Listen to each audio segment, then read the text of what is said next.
தந்தி தொலைக்காட்சி நேயர்களுக்கு வணக்கம். நல்லதை சொல்வோம், நல்லதை செய்வோம், நல்லதே நடக்கும். இன்று 27/3/2023 திங்கட்கிழமை, ரோகிணி நட்சத்திரம் இரவு 6:23 வரை, பிறகு மிருகசீரிஷம் நட்சத்திரம். இன்றைக்கு சஷ்டி விரதம். இன்று முருகப்பெருமானை நினைத்து உள்ளன்போடு விரதம் இருந்தால் நல்ல காரியங்கள் இல்லத்தில் நடைபெறும். சஷ்டியில் இருந்தால் அகப்பையில் வரும் என்று உங்களுக்கு சொல்வது வழக்கம். பொதுவாக அகப்பை என்றால் கருப்பை. கருப்பையிலே குழந்தை உருவாக வேண்டுமானால் திருமணமாகி பல ஆண்டுகளாக தம்பதியர்கள் பிள்ளைக்காக காத்திருந்தால் இது போன்ற விரதங்களை இருப்பதன் மூலம் கிடைக்கலாம். இன்றைக்கு நான் உங்களுக்கு சொல்ல இருக்கிற நல்ல கருத்து, முன்னோர்கள், அந்த சித்தர்கள், முனிவர்கள் எல்லாம் பாடல்ல அவங்க மருத்துவமும் ஆன்மீகமும் அவர்களுக்கு தெரிஞ்சிருக்கு. ஆகையினால் ரெண்டும் கலந்து நிறைய கவிதைகளாக எழுதியிருக்கிறார்கள். அந்த கவிதைகளை படித்தோம் அப்படின்னா, பொருள் உணர்ந்து கொண்டோம் அப்படின்னா நமக்கு வாழ்க்கையில் மிகப்பெரிய மாற்றங்கள் வரும். அதன்படி நடக்கிறதுக்கு அரிசின்னு எடுத்துக்கிறோம். இப்போ எத்தனையோ அரிசி இருக்குது. ஆனால் நம்ம சாப்பிட்ற போது சில பதார்த்தங்களால் நம்முடைய உடம்பு கெட்டு போகுது. உடல்நலம் சீராக இருக்கிறதுக்கு திருக்குறளில் கூட ஒரு குறள் இருக்குது. நம்ம உடம்புக்கு மருந்தே சாப்பிடாம சிலர் பார்த்தீங்கன்னா 105 வயசு ஆகுது, இது வரைக்கும் நான் எந்த மருந்துமே தொட்டதில்லைன்னு சொல்லி பேட்டி கொடுத்ததை பார்த்துருப்பீங்க.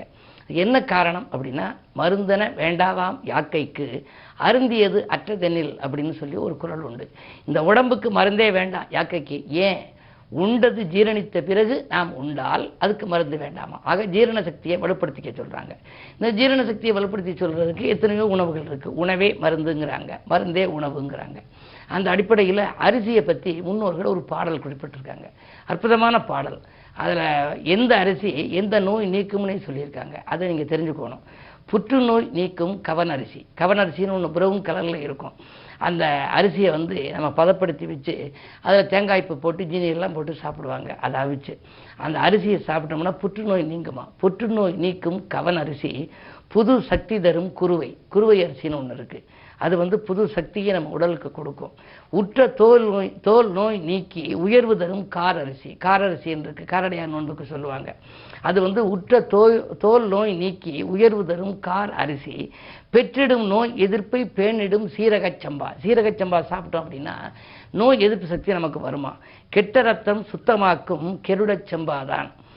உற்ற பிசினி வலி ஓட்டும் உண்ணும் பார்லி நீர் பிரிக்கும். பார்லி அரிசின்னு ஒன்று இருக்குது மருந்து கடையில்.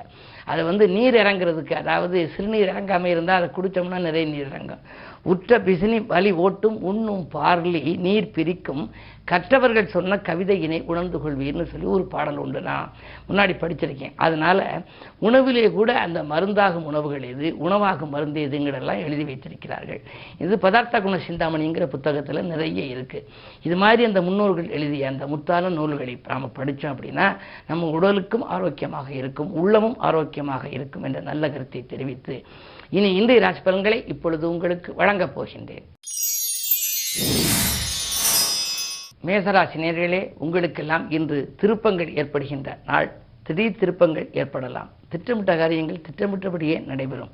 உங்களுடைய ராசியிலேயே தனாதிபதி சுக்கிரன் இருப்பதனாலே பணப்புழக்கம் நன்றாகவே இருக்கின்றது. எனவே நீங்கள் அக்கறை செலுத்தாத காரியத்தில் கூட உங்களுக்கு ஆதாயம் கிடைக்கலாம். உங்களுடைய நீண்டகால கனவுகள் இன்று நனவாகப் போகின்றது. ஜென்மத்தில் ராகு இருப்பதால் பயணங்கள் ஏற்படும். பயணங்களால் உங்களுக்கு பலன்கள் உண்டு. ரிஷபராசி நேயர்களே, உங்களுக்கு சந்திரன் உச்சம்.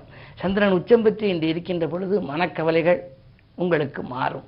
நீங்கள் எந்த நேரம் செய்ய நினைத்தீர்களோ அதை செய்து முடிப்பீர்கள். உத்தியோகத்தில் கூட மேலதிகாரிகளுக்கு நெருக்கமாவீர்கள். உங்கள் கருத்துக்களை அவர்கள் ஏற்றுக்கொண்டு செயல்படுவார்கள். சக ஊழியர்கள் கூட பொறாமைப்படும் அளவிற்கு உங்களுடைய முன்னேற்றங்கள் வரலாம். இன்று நட்பாலும் உங்களுக்கு நன்மை கிடைக்கும். இந்த நாள் யோகமான நாள். மிதுன ராசி நேயர்களே, உங்களுக்கெல்லாம் இன்று பாசமிக்கவர்கள் பக்கபலமாக இருக்கும் நாள். அதே நேரத்தில் பாதியில் இந்த பணி மீதியும் தொடரும். நினைத்தது ஒன்று நடந்தது ஒன்றுமாக இருக்கிறதே என்று கவலைப்பட்ட உங்களுக்கு, அதாவது அஷ்டமத்து சனியின் ஆதிக்கத்தால் இதுவரை கவலைப்பட்ட உங்களுக்கு இன்னும் 2 நாட்களில் சனி பயிற்சியாக இருப்பதால் ஓரளவு நற்பலன்கள் இன்றே நடைபெறப் போகின்றது. எனவே உங்களுடைய நினைத்ததெல்லாம் இன்று நிறைவேறுவதற்கான அறிகுறிகள் தென்படும். குறிப்பாக செவ்வாய் பலம் நன்றாக இருப்பதால் உடன் பிறப்புகளும் உடன் இருப்பவர்களும் பக்கபலமாக இருந்து உங்களுக்கு உதவிக்கரம் நீட்டுவார்கள். உத்தியோகத்தில் கூட உங்களுக்கு இருக்கின்ற நெருக்கடி நிலையை நீங்கள் சமாளிப்பீர்கள். இந்த நாள் இனிய நாள். கடகராசி நேயர்களே, குரு பார்வை உங்களுக்கு இருக்கிறது. அலைபேசி வழியில் வருகின்ற தகவல் அனுகூல தகவலாக இருக்கும். அத்தியாவசிய பொருட்களையும் ஆடம்பர பொருட்களையும் வாங்குவதில் ஆர்வம் காட்டுவீர்கள். மாற்று கருத்துரையோர் மனம் மாறுவார்கள். அதே நேரம் போட்டிகளுக்கு மத்தியில் உங்கள் முன்னேற்றம் கிடைக்கும். சூரிய பலம் நன்றாக இருப்பதனாலே உங்களுக்கு பெற்றோர் வழியிலும் இருந்த பிரச்சனைகள் அகலும். உற்றார் உறவினர்களும் பெற்றோர்களும் உங்களுக்கு உதவுகின்ற இந்த நாள் நல்ல நாள். சிம்மராசி நேயர்களே, உங்களுக்கு அஷ்டமத்திலே குரு, அதே நேரம் ராசிநாதனும் அஷ்டமத்தில், தனாதிபதியும் அஷ்டமத்தில் நீச்சம் பெற்றிருக்கிறார் புதன். எனவே நீங்கள் எதை செய்தாலும் யோசித்து செய்ய வேண்டும். மாற்று கருத்துரையோரின் எண்ணிக்கை உயரும். கூட்டு முயற்சிகளில் வெற்றி கிடைக்கும் என்றாலும் அதனுடைய லாபம் கைக்கு கிடைக்குமா என்பது சந்தேகம்தான். உத்தியோகத்தில் கூட உங்களுடைய கருத்துக்களை உயர் அதிகாரிகள் ஏற்றுக்கொள்ள மறுப்பார்கள். சம்பள பாக்கிகள் இன்னும் வரவில்லையே என்று நீங்கள் சங்கடப்படுவீர்கள். எதையும் நீங்கள் திட்டமிட்டபடி செய்ய இயலாத நாள் இந்த நாள். நெருக்கடி நிலை உங்களுக்கு அதிகரிக்கலாம். பொருளாதாரத்தில் கூட பற்றாக்குறை ஏற்படுகின்ற இன்று பொறுமையை கடைபிடிப்பதன் மூலமே பெருமை காண இயலும். கன்னிராசி நேயர்களே, உங்களுக்கெல்லாம் விட்டுப்போன வரன்கள் மீண்டும் வந்து சேருகின்ற நாள். வியாபார விரோதங்கள் விலகும். அரசு வேலைக்காக நீங்கள் முயற்சி செய்திருந்தால் அது உங்களுக்கு கைகூடலாம். உங்களுக்கு வரவேண்டிய பதவி உயர்வு இதுவரை தாமதமாக இருந்தால் இன்று தானாக கிடைப்பதற்கான அறிகுறிகள் கூட தென்படுகின்றன. காரணம் சூரியன், புதன், குரு 3 கிரகங்களும் உங்கள் ராசியை பார்க்கிறது. புத ஆதித்ய யோகமும் இருக்கின்றது. ராசிநாதன் புதன் நீச்சம் பெற்று குருவோடு இருந்து நீச்ச பங்க ராஜயோகத்தில் இருப்பதால் உங்களுடைய எண்ணங்கள் ஈடேறும் இந்த நாள் யோகமான நாள். துலாம் ராசி நேயர்களே, உங்களுக்கு சந்திராஷ்டமம். எது செய்தாலும் நீங்கள் முன் யோசனையுடன் செயல்பட வேண்டும். முன்னேற்றத்தில் குறுக்கீடுகள் வரலாம். முக்கிய புள்ளிகளை பகித்துக் கொள்ள வேண்டாம். உத்தியோகத்தில் கூட நீங்கள் மிக மிக விழிப்புணர்ச்சியோடு இருக்க வேண்டும். உங்களிடம் ஒப்படைத்த பொறுப்புகளை யாரிடமேனும் ஒப்படைத்தால் அது நடைபெறாமல் போவது மட்டுமல்ல, உங்கள் மீது வீண் பழிகளும் வரலாம். கவனம் தேவை. விருச்சிக ராசி நேயர்களே, உங்களுக்கெல்லாம் வளர்ச்சி பாதையில் அடியெடுத்து வைக்க நண்பர்கள் வழிகாட்டும் நாள். இன்று வசதி வாய்ப்புகள் பெருகும். வாய்ப்புகள் வாயில் தேடி வரும். அது மட்டுமல்ல, வருமானம் 2 மடங்காக உயரும். குருவின் பார்வையும் இருப்பதால் குழப்பங்கள் அகலும். குதூகலம் கூடும். உத்தியோகத்தில் கேட்ட இடத்திற்கு மாறுதல் கிடைக்கும். உங்களுடைய கருத்துக்களை மேலதிகாரிகள் ஏற்றுக்கொண்டு செயல்படுவார்கள். 6ல் ராகு இருப்பதால் பயணங்கள் உங்களுக்கு சிறப்பாக அமையும். அது மட்டுமல்ல, வாகனம் வாங்கி மகிழும் யோகமும் உண்டு. இந்த நாள் நல்ல நாள். தனுசு ராசி நேயர்களே, உங்களுக்கெல்லாம் ஆர்வம் காட்டாத செயலில் கூட ஆதாயம் கிடைக்கின்ற நாள். சனி விலகுவதற்கு இன்னும் சில நாட்களே இருக்கிறது. எனவே சனியின் பலனால் உங்களுக்கு யோகம் செய்யக்கூடியவர் சனி என்பதனாலே இன்று பொருளாதாரம் சிறப்பாக இருக்கும்.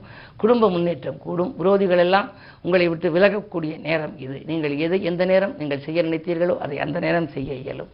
செவ்வாய் பார்வையும் இருப்பதால் விலை உயர்ந்த பொருட்கள், இடம் பூமி வாங்குவதில் கூட ஆர்வம் காட்டுவீர்கள். உங்களுடைய எண்ணங்கள் நிறைவேறும். இந்த நாள் நல்ல நாள். மகர ராசி நேயர்களே, ஜென்மச்சனி விலக ஆயத்தம் செய்கின்ற நேரம் இது. எனவே பதவியில் இருப்பவர்களின் உதவி உங்களுக்கு கிடைக்கும். விலகிச் சென்ற சொந்தங்கள் விரும்பி வந்து சேருவார்கள். நலமும் வளமும் கிடைக்க நல்ல காரியங்கள் இல்லத்தில் நடைபெற நண்பர்கள் வழிகாட்டுவார்கள். இதுவரை உத்தியோகத்தில் இருந்த இடையூறுகள் அகலும். உங்களுக்கு உத்தியோகத்தில் தொல்லை கொடுத்து வந்த மேலதிகாரிகள் கூட இப்பொழுது மாற்றப்படலாம். இந்த நாள் உங்களுக்கு நல்ல நாள். கும்பராசி நேயர்களே, உங்களுக்கு மனக்கலக்கம் அகலும் நாள். அதே நேரம் மக்கள் செல்வங்களால் உதிரி வருமானங்களும் கிடைக்கலாம். சிக்கல்களிலிருந்தும் சிரமங்களிலிருந்தும் விடுபடுவீர்கள். உங்களிடம் ஒப்படைத்த பொறுப்புகளை சிறப்பாக நீங்கள் முடித்துக் கொடுத்து மேலதிகாரிகளின் பாராட்டுகளை பெறுவீர்கள். 2லே குரு இருப்பதால் பொருளாதார நிலை உயரும். புகழ் கூடும். இந்த நாள் மிகச்சிறந்த நாள். மீனராசி நேயர்களே, உங்களுக்கெல்லாம் இன்று சூரியன், புதன், வியாழன் 3ம் ஒன்று கூடி இருக்கின்றார்கள். எனவே 3ம் ஒன்று கூடி இணைந்திருக்கிற பொழுது கூட்டுக்கிரக யோகம் செயல்படும்.